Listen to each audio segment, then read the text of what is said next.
Bonjour à tous et bienvenue dans cette nouvelle vidéo. Aujourd'hui, nous allons aborder un sujet qui dérange mais qui mérite qu'on s'y attarde, l'Afrique et sa pauvreté. Et si je vous disais que cette pauvreté n'est pas un accident, mais une nécessité pour certains pays, une nécessité pour que certains continuent à prospérer, souvent au détriment d'un continent entier. Pour comprendre cela, il faut plonger dans l'histoire, remonter à une époque où des décisions cruciales ont été prises, des décisions qui impactent encore aujourd'hui des milliards de vies. Alors, pourquoi l'Afrique ne décolle-t-elle pas ? La réponse est simple, elle ne doit surtout pas se développer selon ceux qui en tirent profit. Mais avant d'approfondir le sujet de cette vidéo, je vous invite à vous abonner à la chaîne afin de nous soutenir. Cela compte énormément, alors je vous en remercie par avance. Maintenant, retournons à notre sujet principal.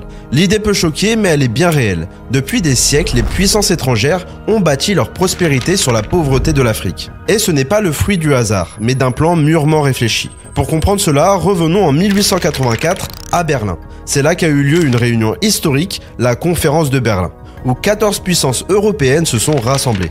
Leur mission était simple, se partager l'Afrique comme on partage un gâteau d'anniversaire. Et parmi ces 14 puissances figuraient la France, la Grande-Bretagne, l'Allemagne, la Belgique et le Portugal. À ce stade, on pourrait penser que cette conférence faisait suite à une guerre remportée contre l'Afrique, un conflit où les vainqueurs se divisaient les terres conquises. Mais la réalité est encore plus troublante. Aucune guerre n'avait précédé cet événement. En réalité, cette réunion avait été organisée non pas pour régler un conflit avec les Africains, mais pour éviter une guerre entre Européens.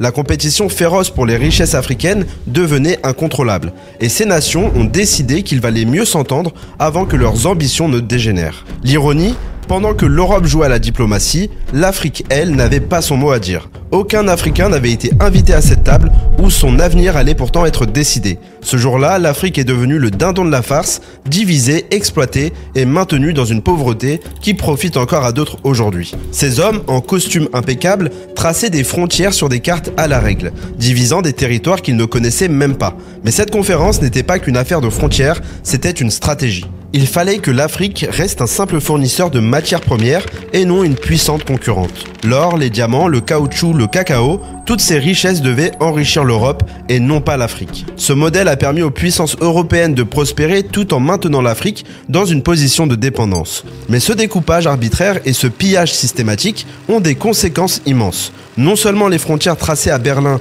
ignorent complètement les réalités ethniques et culturelles, semant ainsi les graines de futurs conflits, mais elles instaurent aussi une dynamique d'exploitation qui perdure encore aujourd'hui.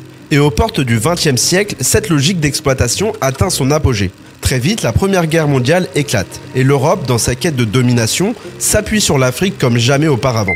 Des centaines de milliers d'Africains, de l'Algérie à l'Afrique du Sud, sont envoyés sur les champs de bataille, souvent enrôlés de force dans les armées européennes pour combattre dans une guerre qui ne les concerne même pas.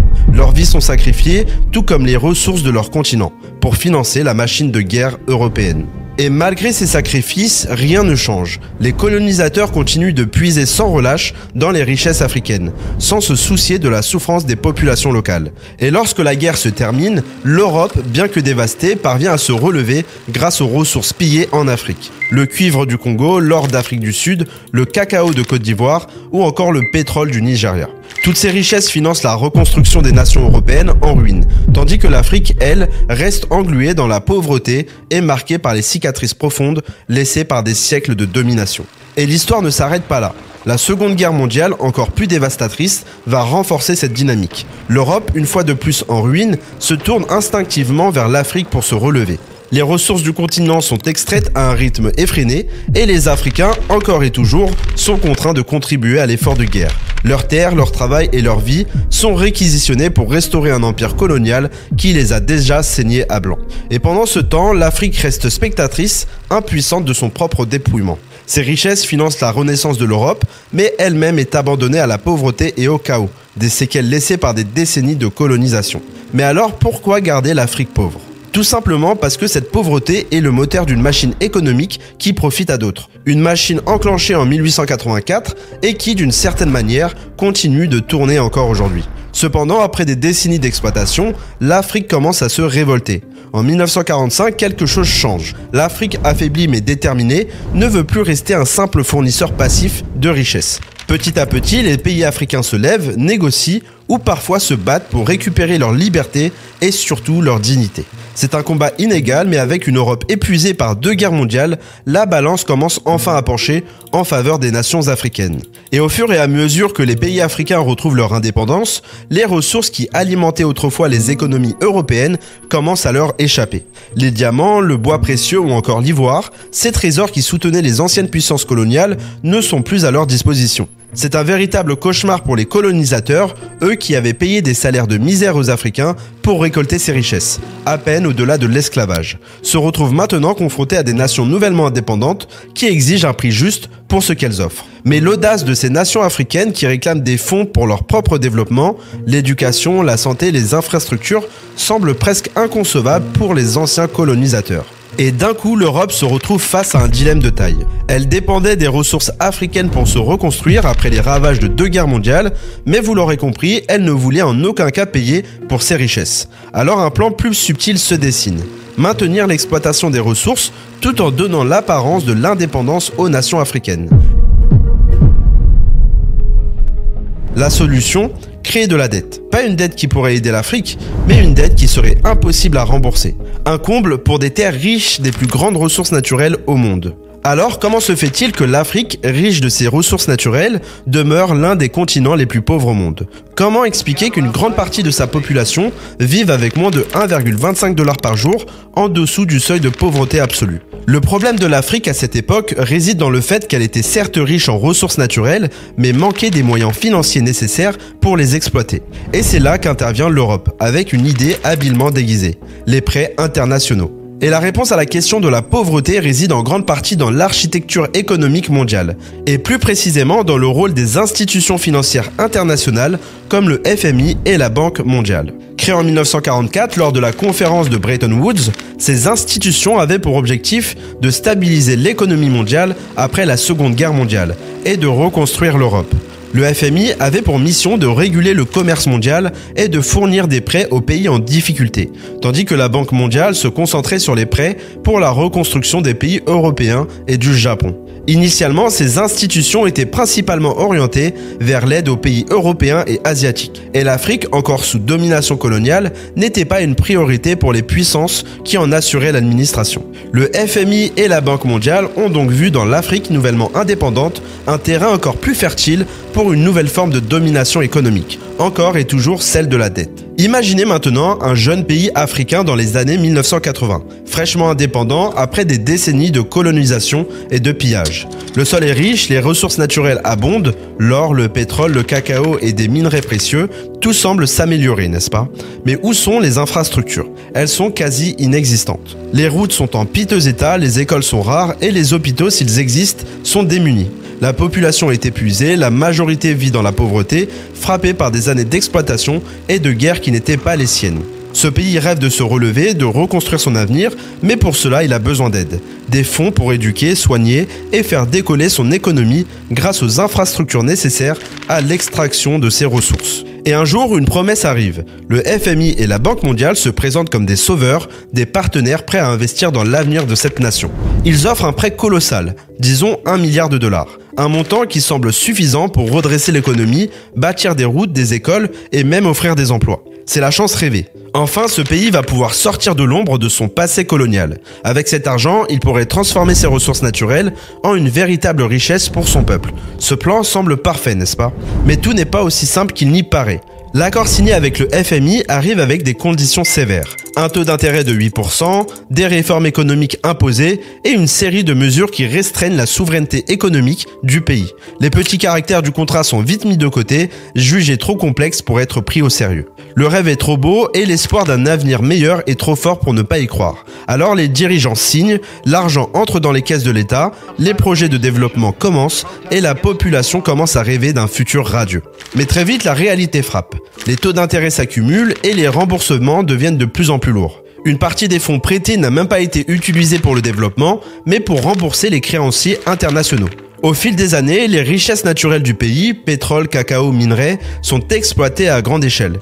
Mais les bénéfices de cette exploitation ne reviennent pas à la population. Au lieu de nourrir le développement local, l'argent s'échappe, se dirigeant vers les grandes banques internationales et les multinationales européennes. Mais au lieu de voir les écoles se multiplier, de voir les hôpitaux se moderniser, le pays se trouve à nouveau coincé dans un cercle vicieux. Chaque nouveau prêt contracté pour rembourser l'ancien ne fait qu'alourdir la dette. Au lieu de prospérer, les rêves de croissance et d'indépendance se transforment en cauchemars économiques. Le pays voit son destin se jouer entre les mains des créanciers étrangers et chaque génération qui passe doit faire face à un fardeau de dette toujours plus écrasant. L'argent qu'on croyait investi dans l'avenir est englouti par un système d'endettement qui maintient le pays dans une dépendance permanente. Et les promesses du FMI et de la Banque mondiale, qui semblaient autrefois être la solution, sont devenues un piège financier.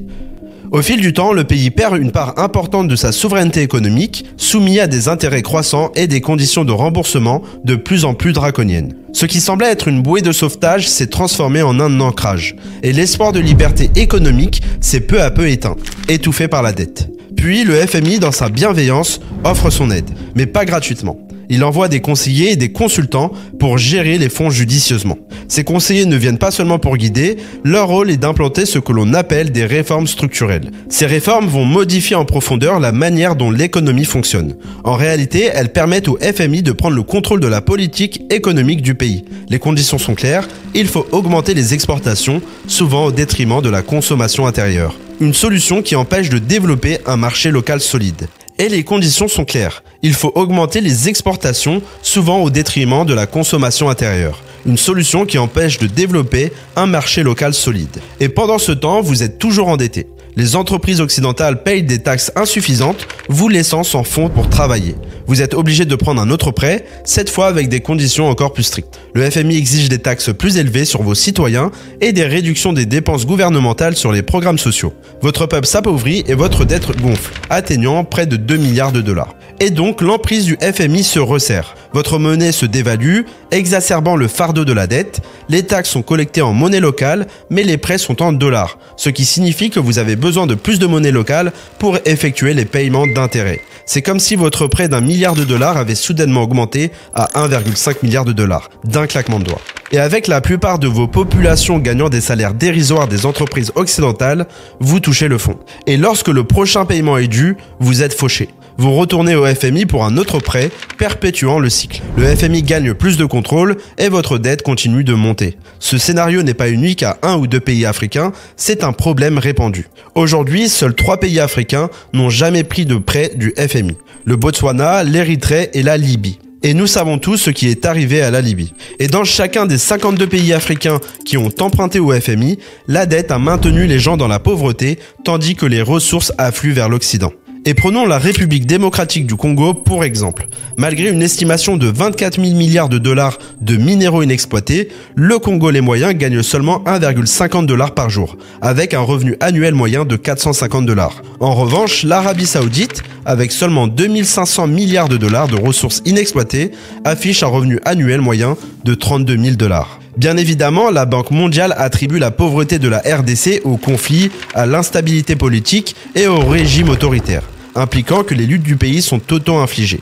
Mais est-ce toute l'histoire ? Avant la fin du colonialisme, le Congo était essentiellement la propriété du roi Léopold de Belgique, qui exploitait ses ressources et son peuple à titre personnel. Puis, après avoir obtenu l'indépendance en 1960, suite à de nombreuses guerres civiles, le Congo a élu Patrice Lumumba comme Premier ministre. Lumumba visait à nationaliser les entreprises, mettant les mines et les entreprises d'exportation sous contrôle gouvernemental. Cela menaçait les intérêts occidentaux et bizarrement, Lumumba a été assassiné seulement 6 mois après son mandat, avec l'implication de la Belgique et des États-Unis. Puis, après la mort de Lumumba, les États-Unis ont soutenu le général Joseph Mobutu, qui est devenu un allié de la guerre froide. Le FMI et la Banque mondiale ont accordé des prêts malgré les abus des droits de l'homme sous Mobutu. Sous son règne, la dette extérieure du Zaïre a explosé et le FMI a forcé le pays à privatiser les entreprises rentables, les vendant à des investisseurs étrangers. Cette stratégie était si efficace que la Banque mondiale a recommandé que les investisseurs privés possèdent et exploitent les mines, renforçant encore le contrôle occidental. Aujourd'hui, l'Afrique doit plus de 42 milliards de dollars au FMI et plus de 14 milliards de dollars à la Banque mondiale. Ces dettes, loin d'aider au développement, maintiennent les pays dans une spirale de dépendance et de pauvreté. Les exemples du Botswana et de la Libye montrent que ceux qui échappent à ce piège peuvent prospérer, tandis que ceux qui restent sous le contrôle des institutions financières internationales sont condamnés à une exploitation continue de leurs ressources et de leur peuple. Après plus de 80 ans de domination économique, la question reste: l'Afrique pourra-t-elle enfin se libérer de ce cycle de dette et d'exploitation? Ou est-il trop tard? Donnez-moi votre avis dans l'espace des commentaires et je me ferai un plaisir de les lire. Merci d'avoir regardé cette vidéo et n'oubliez pas de vous abonner à la chaîne. En attendant, portez-vous bien et je vous dis à bientôt.